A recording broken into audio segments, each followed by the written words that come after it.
Kuina sawali kay sige paneer thongba da haw hele ba si aina hap doi se to lek ta lo cha thong mayang kang sile ko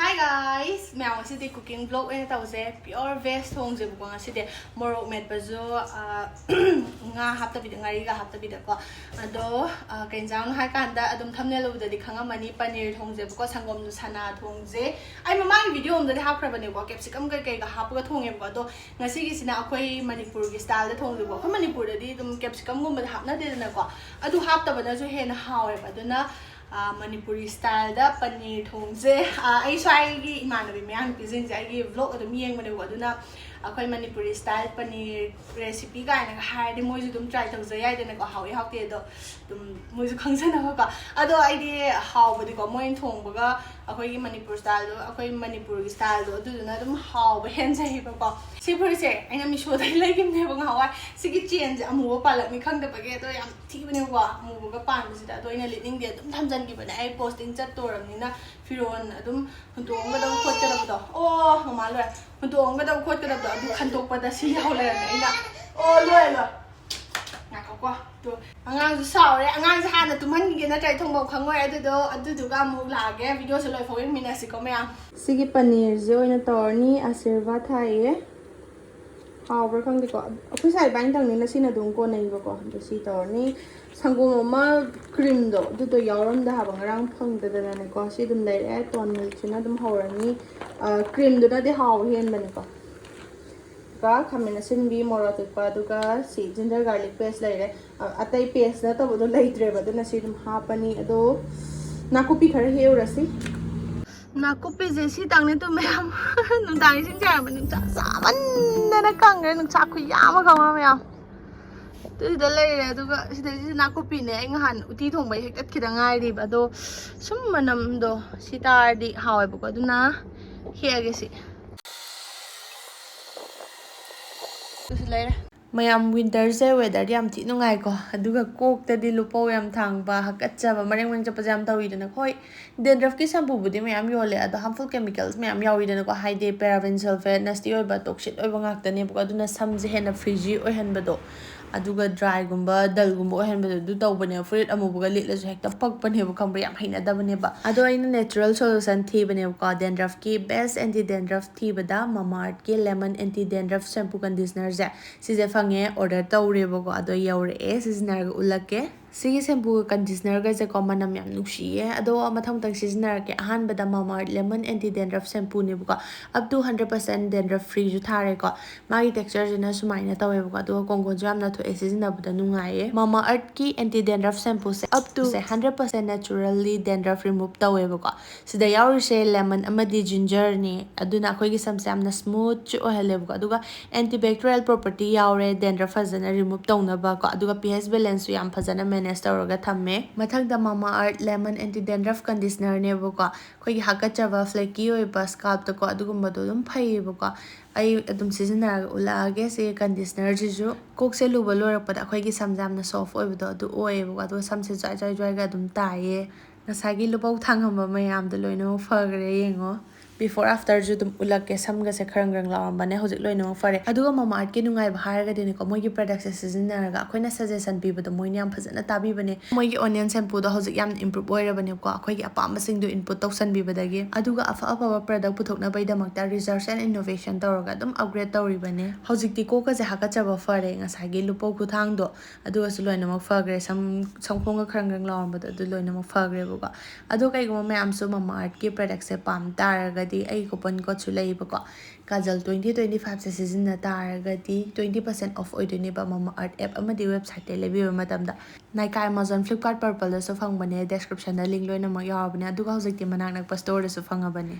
kai go mayam su manak nak store dai ga lebi ba yaw ga di comment da dum haira uko odi mayam paneer je sam to age khut che handak ti thi bana thabok to hui khangbra masai thi bari thi jai ba na te khuta thi bana ta khut che kano yam chu san ba do tawe ba thabok to ge khut bari masai dum khutta bari thi ko to ga jo mot ta bana chu san da bana nga hang re ꯍꯟꯗꯛꯇꯤ ꯌꯥꯗ꯭ꯔꯦ ꯑꯃꯣꯔꯥꯒꯁꯦ ꯌꯥꯝ ꯐꯦꯡꯉꯕꯅꯤꯅ ꯇꯤꯜꯍꯧꯁꯦ ꯈꯤꯇꯪ ꯀꯨꯞꯂꯞ ꯀꯨꯞꯂꯞ ꯊꯣꯡꯒꯦ ꯑꯗꯨꯅ ꯍꯥꯎꯋꯦꯕꯀꯣ ꯑꯁꯦꯡꯕꯁꯦ ꯊꯥꯡꯒꯗꯤ ꯁꯨꯃꯥꯏꯅ ꯇꯧꯔꯒ ꯇꯧꯔꯤꯗꯣ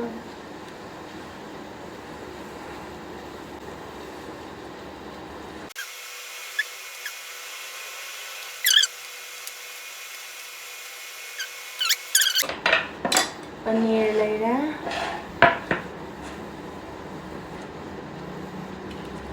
ꯃꯣꯔꯣꯛ ꯑꯇꯦꯛꯄꯁꯦ ꯁꯤ ꯍꯥꯞꯇꯣꯏꯅꯦ ꯁꯤꯅ ꯃꯅꯝ ꯅꯨꯡꯁꯤꯌꯦꯕ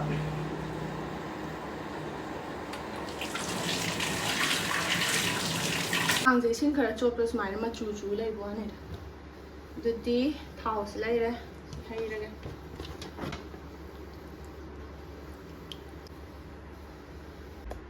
ꯃꯆꯜ ꯁꯦꯝꯕ ꯂꯣꯏꯔꯦ ꯃꯌꯥꯝ ꯃꯔꯨ ꯑꯣꯏꯅ ꯁꯤꯒꯤ ꯃꯆꯜꯁꯤꯅꯦꯕꯀꯣ ꯉꯁꯤ ꯑꯩꯅ ꯍꯥꯞꯇꯣꯏꯁꯦ ꯑꯗꯣ ꯇꯤꯜꯍꯧꯕꯨꯗꯤ ꯁꯣꯏꯗ꯭ꯔꯤꯕꯀꯣ ꯇꯤꯜꯍꯧ ꯈꯤꯇꯪ ꯍꯥꯞꯇꯣꯏꯅꯦ ꯑꯗꯨꯒ ꯁꯤ ꯈꯤꯇꯪ ꯍꯥꯞꯄ ꯌꯥꯏ ꯍꯥꯞꯇꯕ ꯌꯥꯏ ꯑꯩ ꯌꯦꯡꯉꯒꯦ ꯑꯗꯨꯝ ꯑꯗꯣ ꯄꯅꯤꯔꯁꯦ ꯊꯥꯗꯔꯁꯦ ꯊꯥꯎ ꯁꯥꯔꯦ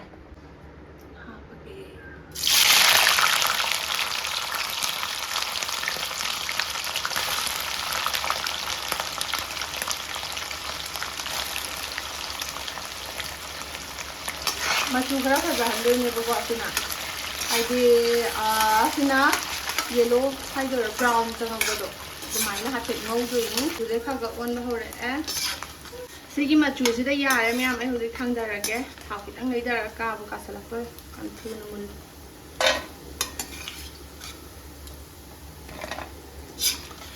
ꯃꯅꯝꯁꯨ ꯅꯨꯡꯁꯤꯔꯅꯤ ꯑꯗꯨꯒ ꯍꯣꯔꯦꯟ ꯆꯥꯕꯗꯁꯨ ꯑꯣꯏꯅꯝꯕꯅꯦ ꯁꯨꯃꯥꯏꯅ ꯇꯥꯎꯊꯣꯛꯑ ꯊꯣꯡꯕꯁꯦ ꯌꯦꯁ ꯁꯥꯗꯨꯝꯒ ꯃꯥꯟꯗ꯭ꯔꯦ ꯑꯗꯨꯒ ꯍꯧꯖꯤꯛꯁꯦ ꯃꯣꯔꯣꯛ ꯑꯃꯨꯛ ꯇꯥꯎꯔꯒꯦ ꯍꯣꯔꯦꯟ ꯃꯦꯠꯅꯕꯅꯦ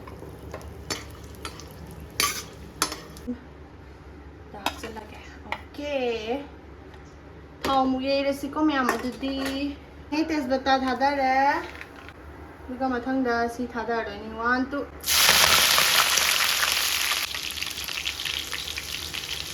ꯇꯤꯜꯍꯧ ꯈꯤꯇꯪ ꯑꯃ ꯅꯥꯀꯨꯞꯄꯤ ꯃꯅꯝꯁꯦ ꯅꯨꯡꯁꯤꯌꯦ ꯃꯔꯣꯏ ꯃꯔꯥꯡ ꯖꯤꯔꯥ ꯑꯁꯨꯕꯅꯤ ꯁꯤꯅ ꯈꯨꯠꯅ ꯑꯗꯨꯝ ꯍꯥꯞꯄꯅꯤ ꯅꯠꯇ꯭ꯔꯗꯤ ꯑꯩ ꯆꯥꯡꯗꯣ ꯄꯨꯕ ꯉꯝꯗꯦꯕ ꯂꯩꯔꯦ ꯖꯤꯔꯥ ꯈꯔ ꯑꯗꯒꯤꯁꯤꯅ ꯐꯗꯤꯒꯣꯝ ꯃꯔꯨ ꯑꯁꯨꯕ ꯄ꯭ꯂꯦꯟ ꯄꯥꯏꯔꯦ ꯊꯥꯎꯁꯦ ꯂꯩꯊꯔꯒꯅꯦ ꯑꯩꯅ ꯇꯧꯔꯤꯁꯦ ꯊꯥꯎ ꯌꯩꯕꯁꯦ ꯈꯤꯇꯪ ꯂꯧꯊꯣꯛꯀꯦꯕꯀꯣ ꯍꯣꯔꯦꯟ ꯁꯤꯒꯤ ꯃꯣꯔꯣꯛꯁꯤꯗ ꯃꯦꯠꯅꯕ ꯍꯥꯏꯗꯤ ꯄꯤꯌꯣꯔ ꯚꯦꯖ ꯇꯧꯗꯣꯏꯅꯤꯅꯀꯣ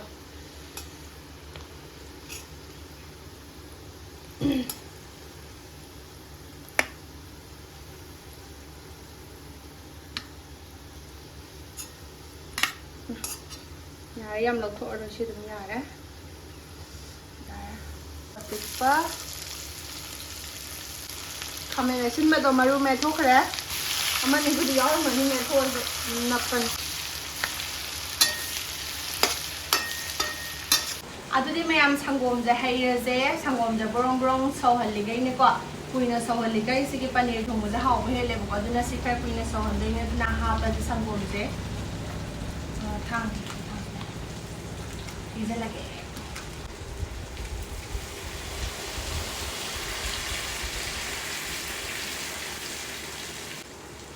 ꯑꯗꯣ ꯃꯆꯨ ꯈꯤꯇꯪ ꯍꯥꯞꯄꯧꯔꯒꯦ ꯊꯥꯎ ꯉꯧꯕꯗ ꯍꯥꯞꯄꯝꯃꯗꯤ ꯑꯃꯨꯛ ꯍꯦꯟꯅ ꯍꯥꯎꯒꯗꯕꯅꯦ ꯑꯩ ꯉꯁꯥꯏ ꯀꯩꯅꯣꯝꯃ ꯀꯥꯎꯋꯦꯅ ꯇꯧꯔꯒ ꯃꯆꯨ ꯍꯥꯞꯄ ꯀꯥꯎꯔꯦ ꯃꯆꯨ ꯌꯥꯝ ꯍꯥꯞꯇꯕꯤ ꯃꯆꯨ ꯌꯥꯝ ꯆꯨꯒꯟꯕꯅꯦꯕꯀꯣ ꯑꯗꯨꯅ ꯈꯤꯇꯪ ꯍꯥꯞꯄꯦ ꯁꯤꯗ ꯊꯨꯝꯁꯨ ꯍꯥꯞꯆꯤꯜꯂꯒꯦ ꯊꯨꯝ ꯍꯥꯞꯄꯒ ꯕ꯭ꯔꯣꯡ ꯕ꯭ꯔꯣꯡ ꯕ꯭ꯔꯣꯡ ꯁꯧꯍꯜꯂꯁꯤ ꯊꯨꯝꯁꯨ ꯌꯥꯝ ꯌꯥꯛꯀꯟꯕꯅꯤ ꯑꯗꯨꯅ khitang hapke. Okay.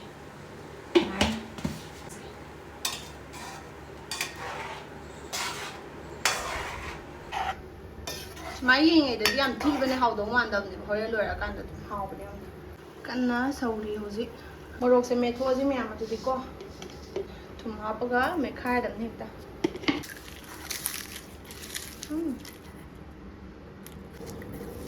anganga horadi fajadoini morok metlingai da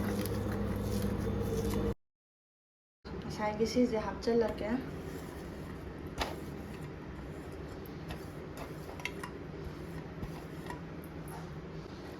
Okay, may ta doing sim how do you say?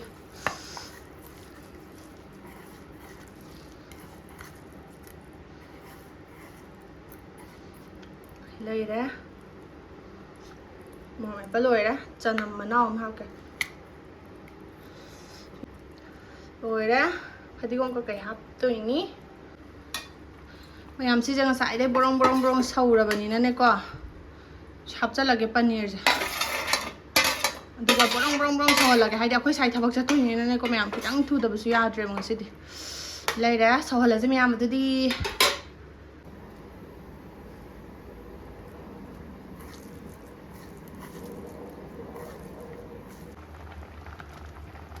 mayam machu je ko smai ga taw basi da yam haw do ga mandam ne haba cha ga na yam haw ni bo. Munjala khoi sai thabak chatuni na ai lo shalani ba ko sida fadigom char ga tu laira.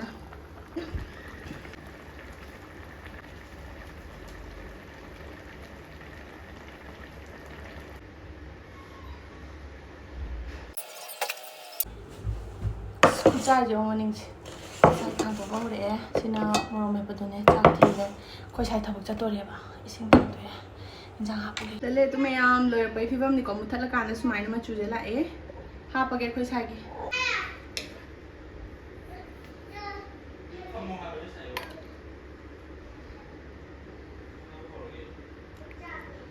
khoi sai gi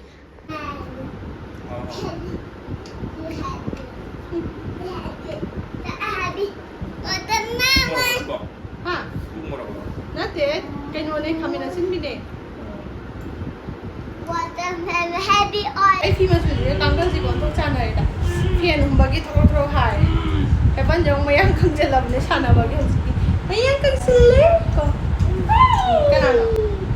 Saman dengan aja. Free quality. Free lila.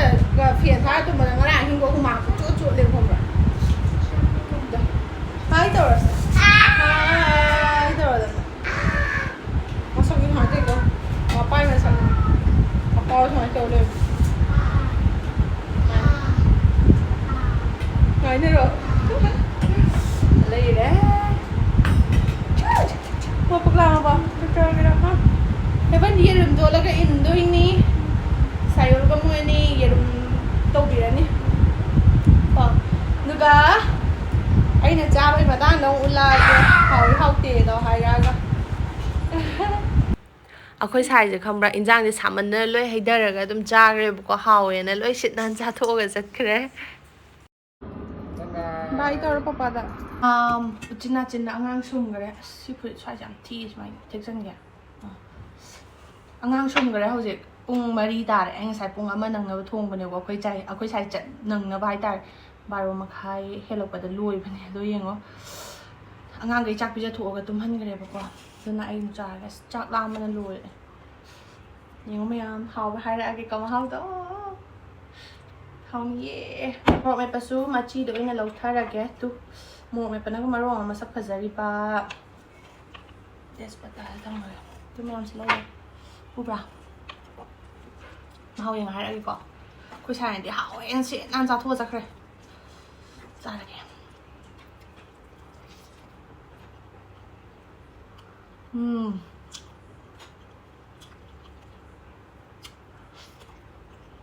Hảo đấy. Mà anh thua một chuyện hảo vậy. Mấy ăn gì mà salad không salad. Và hấp tên mà đỏ. Hao chưa ạ. Chắc gạo rồi. Mấy ăn pizza thuộc rồi cái. Lấy hộp được sao nữa.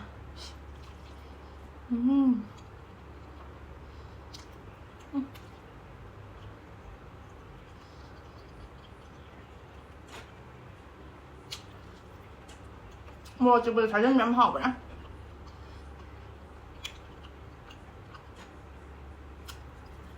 Ở đây nó ôi nằm này.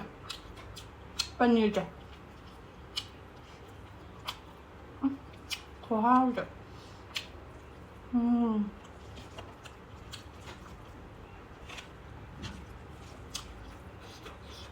Paneer ra cho mình chú ăn lầy bình quá.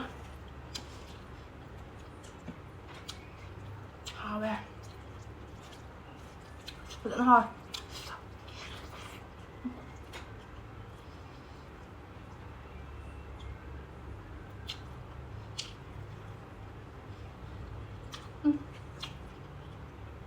Khuhaono 먹어보자. 진짜 뭔가 합쳐진 기분이다.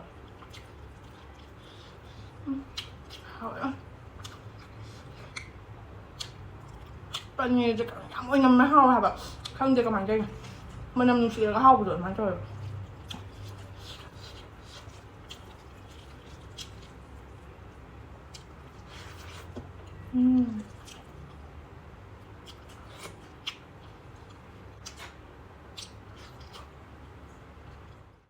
ꯃꯌꯥꯝ ꯂꯣꯏ ꯆꯥꯊꯣꯛꯈ꯭ꯔꯦ ꯑꯗꯨ ꯂꯦꯛꯇ ꯂꯣꯏ ꯆꯥꯊꯣꯛꯈ꯭ꯔꯦ ꯁꯨꯃꯥꯏꯅ ꯇꯧꯗꯅ ꯑꯗꯣ ꯃꯌꯥꯝ ꯑꯩꯒ ꯈꯨꯊꯣꯡꯁꯦ ꯃꯥꯟꯅꯕ꯭ꯔꯥ ꯃꯥꯟꯅꯗꯕ꯭ꯔꯥ ꯀꯣꯃꯦꯟꯇ ꯑꯗꯨꯝ ꯍꯥꯏꯔꯛꯎꯀꯣ ꯑꯗꯣ ꯁꯪꯒꯣꯝ ꯁꯅꯥ ꯑꯝꯇ ꯆꯥꯗ꯭ꯔꯤꯕ ꯂꯩ ꯇꯥꯔꯗꯤ ꯁꯨꯃꯥꯏꯅ ꯊꯣꯡꯉ ꯆꯥꯎ ꯌꯥꯝ ꯍꯥꯎꯕꯅꯦ ꯃꯣꯔꯣꯛ ꯃꯦꯠꯄꯗꯤ ꯈꯔ ꯂꯦꯝꯃꯦ ꯑꯩꯅ ꯏꯟꯖꯥꯡꯒꯤ ꯃꯣꯔꯣꯛ ꯑꯇꯦꯛꯄ ꯈꯔ ꯌꯥꯝ ꯍꯥꯞꯄꯗꯣ ꯑꯗꯨꯗꯨꯒꯤ ꯃꯣꯔꯣꯛꯇꯤ ꯀꯩꯁꯨ ꯌꯥꯝꯅ ꯗꯔꯀꯥꯔ ꯑꯣꯏꯗ꯭ꯔꯦꯕꯀꯣ ꯑꯗꯨꯅ ꯍꯥꯎꯔꯦ ꯃꯣꯔꯣꯛ ꯁꯥꯔꯞꯅ ꯑꯗꯨꯗꯤ ꯉꯁꯤꯒꯤꯗꯤ ꯚꯤꯗꯤꯑꯣꯁꯦ ꯂꯣꯏꯁꯤꯜꯂꯒꯦ ꯃꯌꯥꯝ ꯃꯊꯪꯒꯤ ꯚꯤꯗꯤꯑꯣꯗ ꯑꯃꯨꯛ ꯊꯦꯡꯅꯔꯁꯦ ꯏꯟꯖꯥꯡ ꯊꯣꯡꯍꯟꯅꯤꯡꯕ ꯂꯩꯔꯗꯤ ꯍꯥꯏꯔꯛꯑꯣ ꯀꯃꯦꯟꯇ ꯑꯗꯣ ꯚꯤꯗꯤꯑꯣꯁꯦ ꯂꯣꯏꯁꯤꯜꯂꯒꯦ ꯑꯉꯥꯡ ꯍꯧꯔꯦ ꯕꯥꯏ